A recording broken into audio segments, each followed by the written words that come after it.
Shemai, I'm going to change the strings on my Kala U bass today.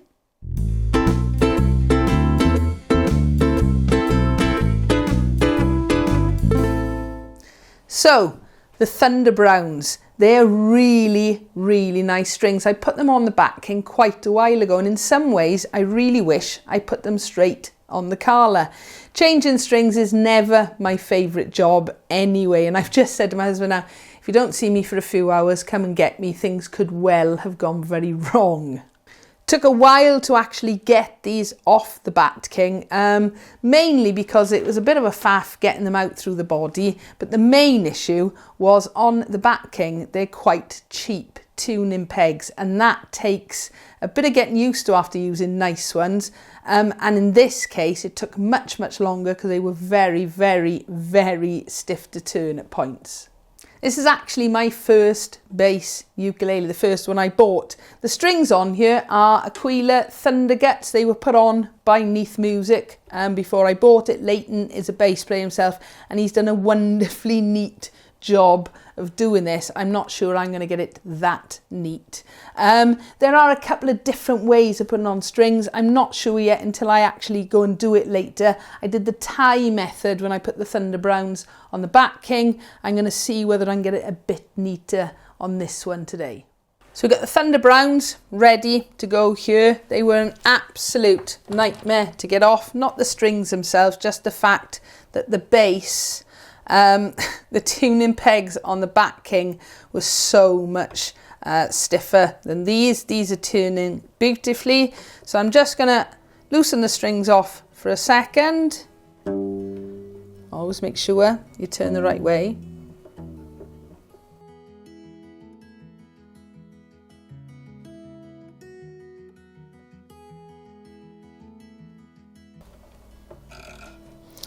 See, just looking at the way Leighton has put this one on, it was done so neatly. The gauge of these Thunderguts means that that's really quite tight in there. In fact, for me to get it out, I'm going to have to pop it like that. So it holds in. I'm not 100% sure about the Thunderbrowns. I watched a video of actually Aquila, how to fit them, and they doing this tying method, and it could be because the Thunderbrowns are narrower. Let me just have a quick. They do look slightly narrower on there, but until I actually go to do it, I'm not going to be sure. And looking at this one here, this one has actually been tied under. So I think it's all going to depend on how well the string fits in the notch in the middle of the tuner. I'm leaving this one on for a moment. I'm going to just give it a quick dust while I'm here. The reason why is I always get these really mixed up which way they go. I know, you'd think by now that I'd know. So I'm just leaving the A string, no, tell a lie, the D string on, just so that I know that one is going to go that way, and I know the other side goes the opposite way. I know it's crazy, but sometimes it's better to be safe than sorry.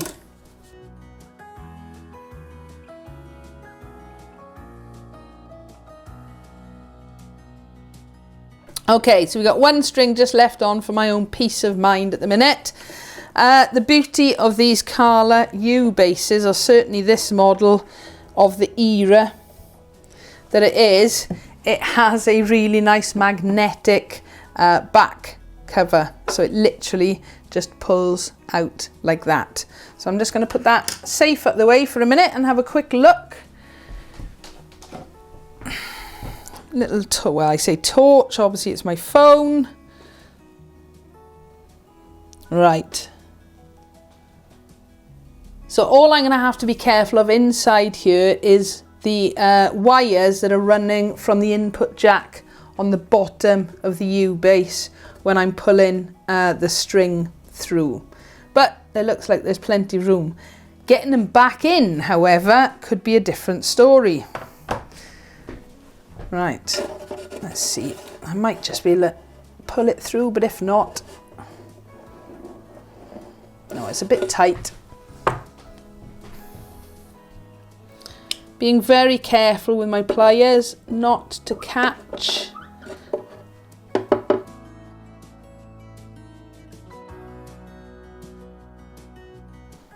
Oh, to have slightly longer fingers. What I'm actually faffing about doing here is there is a little white collar, and that sort of gives that last bit of protection to the inside of the hole on the base.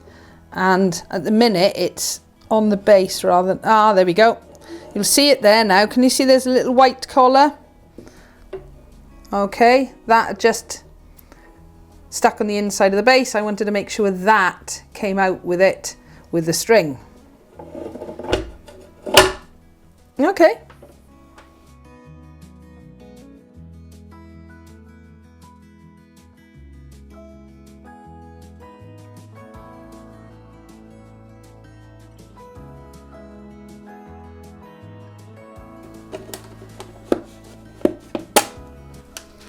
That one was very tightly coiled, as you can see there, so I was just being a little bit more cautious as I was pulling it through. So the one string is left on. I'm thinking now the best way of doing this. I know it's such a silly thing, but honestly I've put them on the wrong way around before. Now that's why I've left that one on there. I think I'm going to put the G string on first of all, mainly so that I can then take the D string off and I can thread them all through. This I think is probably going to be the trickiest part, because I've got to somehow get this through, and these are all quite coiled. This is the bit where it's, because it's been used, the string, it could be a bit trickier. Bit of light for a moment. I think I'd actually get a torch by now, wouldn't I?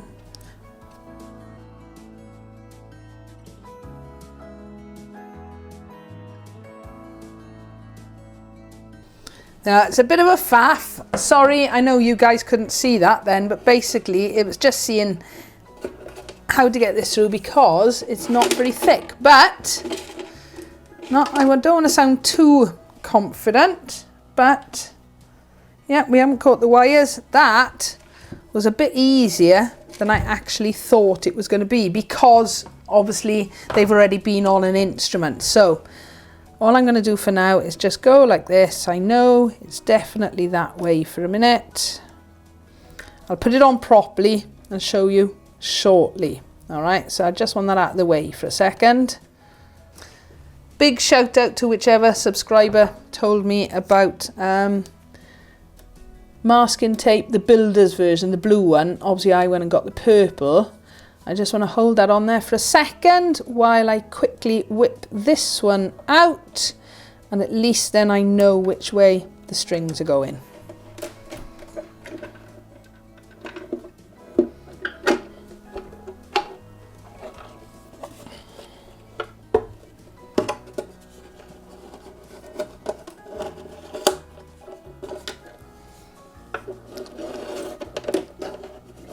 This string was also the closest to the wires, which is why I'm just taking my time. Yep, that was all fine. Okay, so we have got 4 Thundergut strings intact that can be used again if need be. Pop those there out of the way. I am thinking, right, let's get done with this E, because this is always the one that seems to cause me the most problem.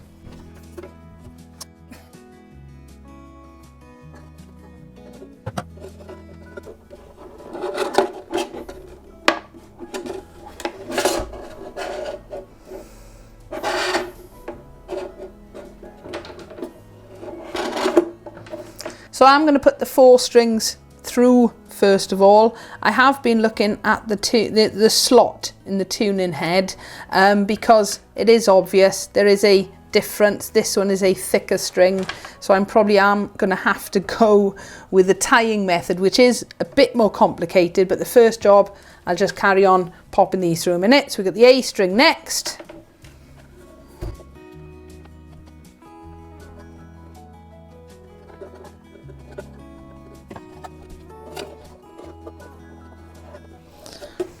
Because the A is one of the middle strings, again, I was just taking my time that I didn't hit the wire for all the pickup inside. And then the last one, the D string.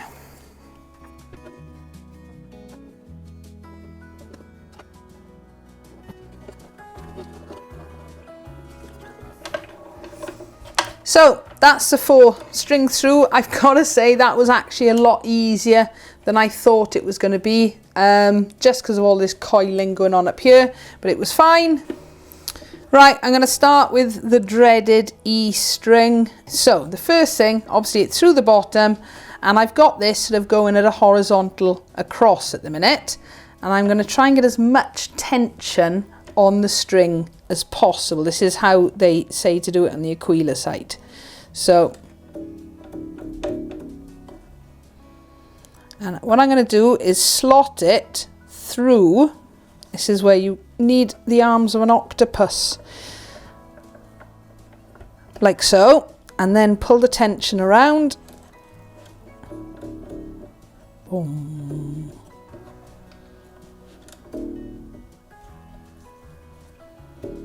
The idea of doing this is that you don't end up with stacks of string underneath. Let me just check that pitch a minute.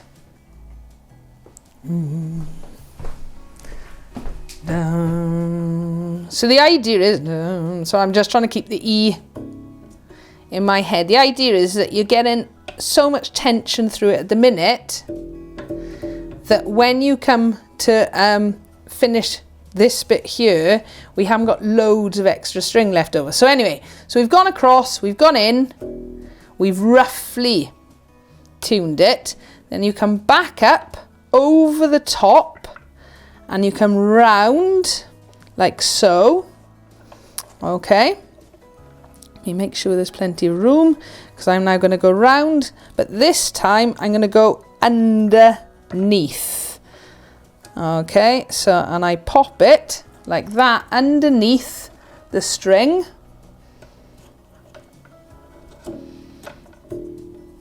And then I'm going to hold it upwards. And it is harder on the E string because you've got so much thickness of string on the peg.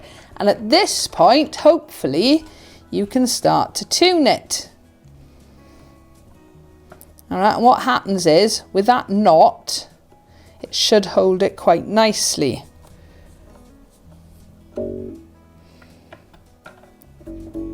This is where I actually need the tuner, don't I? Boom.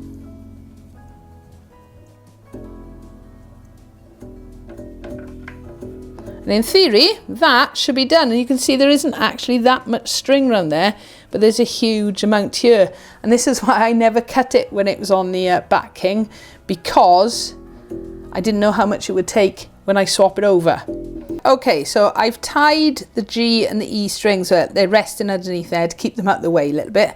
And I'm going to go through exactly the same process again with the A string. So trying to get roughly enough tension in there so I'm not having loads of string.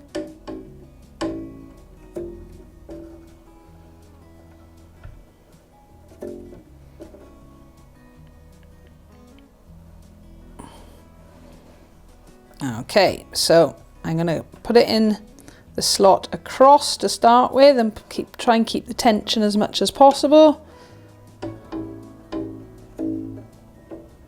Okay, then I go up around the top like so, and on that turn is going over the string.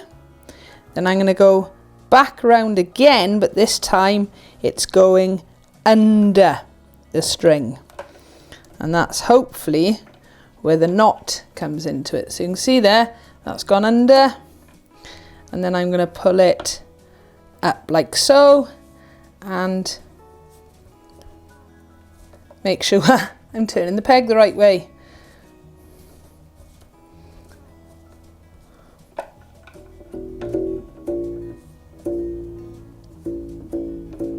And again, you can see there's not that huge amount of string pulling.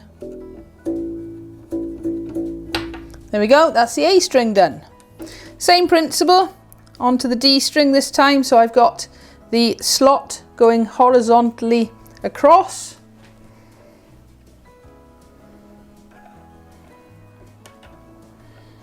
Trying to get as much tension as possible. And I'm going to go in like so.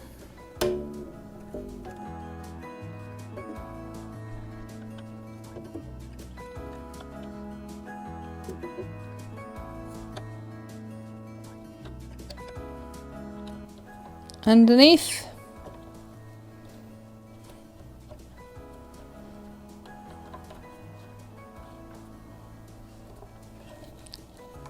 Pull it up, ready for that knot, and then, fingers crossed, turning the peg the right way every single time. Now you can see why I left the D string on to start with.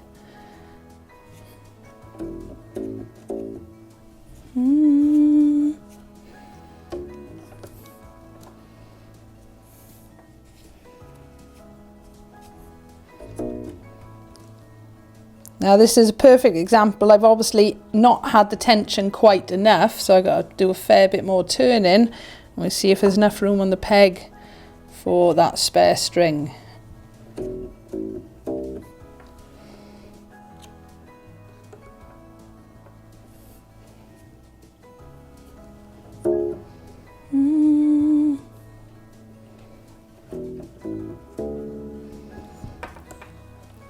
Yeah, that doesn't look too much string on there. And then the last one, the G string, taking off my little bit of masking tape.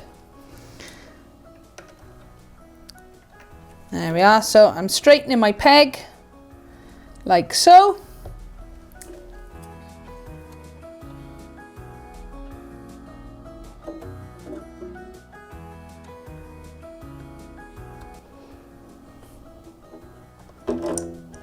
There we go. So I've gone round over the top the first time, underneath the second time, then I pull it up for my knot by there and see what happens.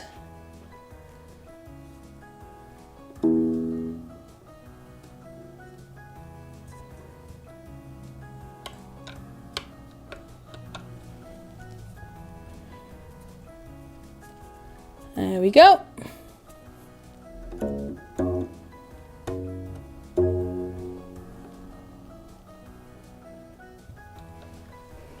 My knot is held tight. Let me just have a check. Yes.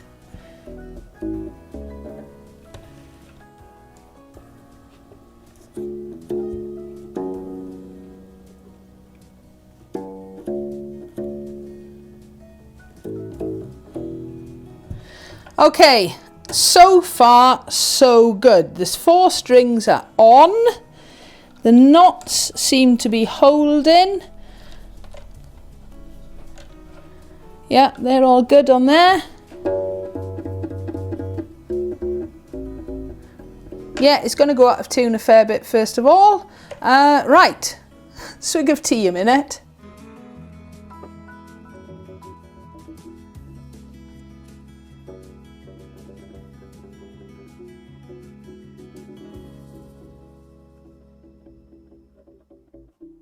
Right, I'm not actually sure how long that took me, probably about an hour and a half. How much of it you will see, I don't know, but the 4 strings are on.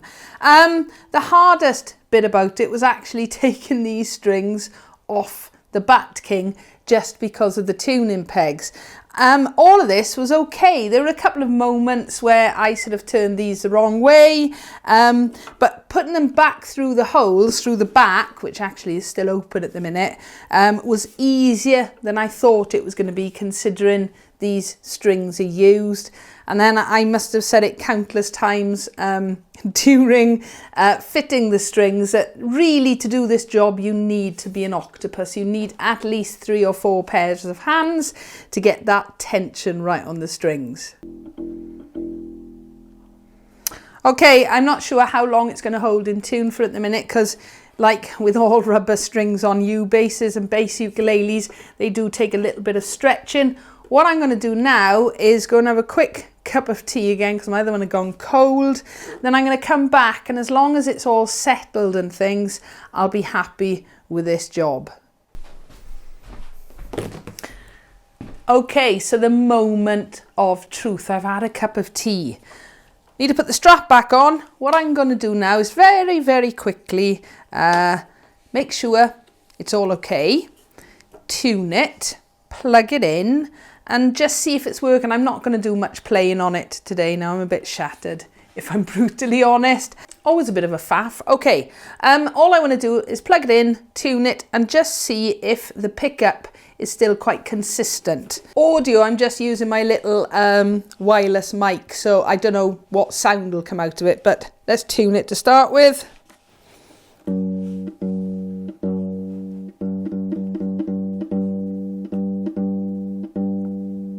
Yeah, they've gone a little bit flat, but I'd be expecting that.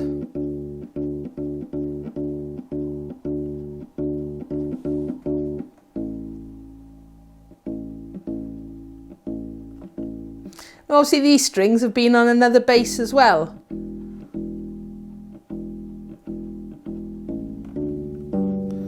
Okay.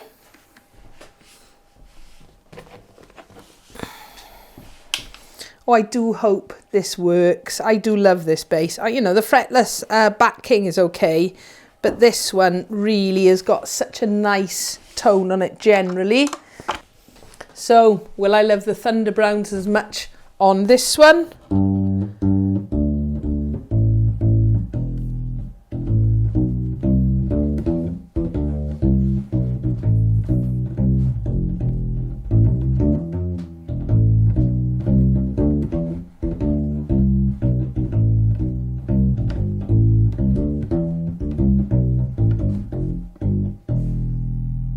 Oh yes!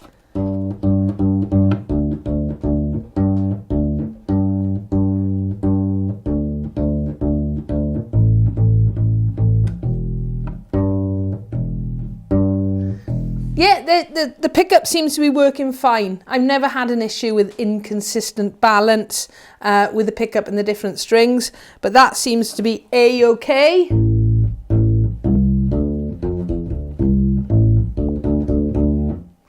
Oh.